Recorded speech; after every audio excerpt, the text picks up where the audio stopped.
All right, let's jump right into a really fascinating story from the kingdom of Plumeria. Today, we're unpacking a Bengali fairy tale that, well, on the surface, it sounds like a simple fable about a massive royal wardrobe. But at its absolute core, it is a total masterclass in leadership, empathy, and what it actually takes to be a true queen. We're going to dive straight into this explainer and decode the real meaning behind the thousand dresses. So, how do true queens serve their people? Let's find out.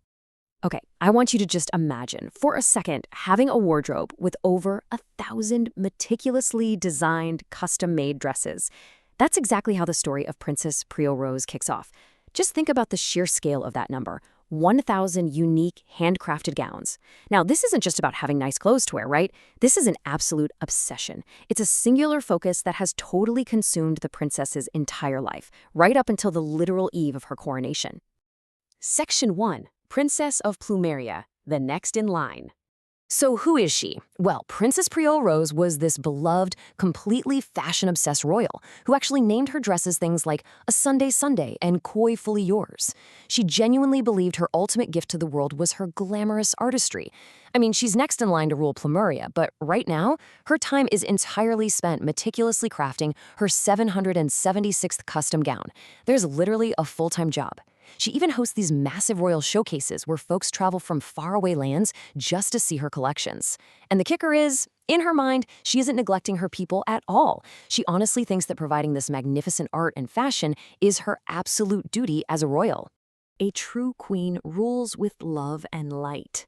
You see, her late mother used to tell her this all the time, and the princess genuinely took it to heart, believing that providing beautiful fashion was her specific way of spreading that love and light.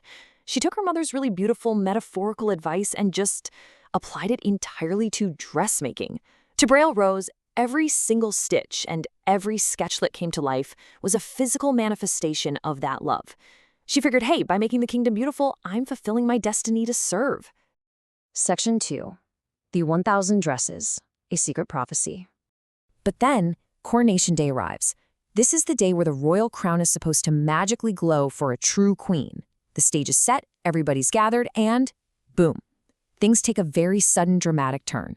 A secret kingdom magician abruptly crashes the ceremony. He stops everything and drops a total bombshell. The crown is not going to glow. Why? Because she hasn't fulfilled an ancient prophecy required to actually be a true queen. Imagine the shock there. The festival is ruined, the crown is dull, and this massive roadblock is suddenly standing in her way. Now, what is so fascinating here is the massive misunderstanding between the two of them.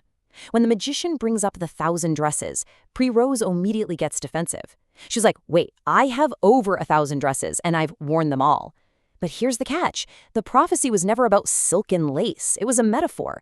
To wear 1,000 dresses actually meant to wear the lives, the professions, and the daily realities of her subjects. It was a call to completely step out of her royal bubble. And this is where we see what she's really made of. Realizing she has this massive blind spot, the princess makes a profound shift. She doesn't pout, She doesn't sit there and argue with the magician. Instead, her curiosity and her genuine desire to be a good ruler totally take over. She decides right then and there that she needs to, as the quote so beautifully puts it, read their lives by actually living them. This is the exact moment her journey to true leadership really kicks off.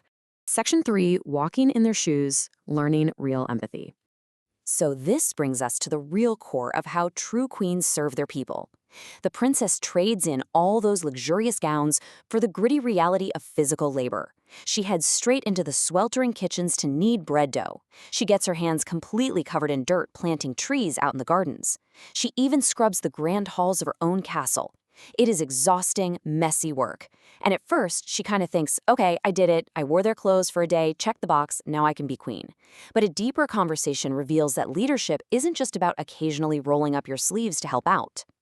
The real takeaway here, and this is absolutely crucial, is that putting on their clothes wasn't just about the physical chores. It was about developing the empathy required to make decisions that actually keep her empire safe. Throughout this explainer, this is what we really call radical empathy. The princess learns that she has to deeply understand what her people go through. She needs to feel that physical toll, the daily anxieties, the hard labor, so that when she finally sits on the throne, every single law she passes and every decision she makes is specifically designed to protect them and improve their lives. It's way beyond just sympathy. It's about taking informed, protective action. Section 4. Meaning of Queenship. A true leader returns. Armed with all this hard-earned wisdom, Priel Rose returns for what is essentially a re-coronation, and it looks completely different from the glamorous expectations we saw at the very beginning. The transformation is just brilliant. She stands before her people and flat out rejects the need for a magical glowing crown. Instead, she's wearing a dress where every single fold symbolizes the practical lessons of survival and hard work she learned directly from her citizens. She acknowledges their dedication, and most importantly, she promises to keep learning. She doesn't claim to suddenly know it all. She pledges to continue making dough, planting trees, and growing right alongside them. Those 1,000 dresses, they aren't sitting in her closet anymore. They are the 1,000 lessons she carries with her every single day. So, as we wrap up this explainer, I really want you to think about how you can apply Princess Priel Rose's journey to your own life and leadership. True leadership, as we've seen, isn't about the fancy titles, the glowing crowns, or the glamorous showcases. It's about serving your people by deeply, genuinely understanding their daily lives, and then using that empathy to make choices that protect and elevate them. So, take a look around your own kingdom today, whatever that might be, and ask yourself, whose shoes do you need to walk in today?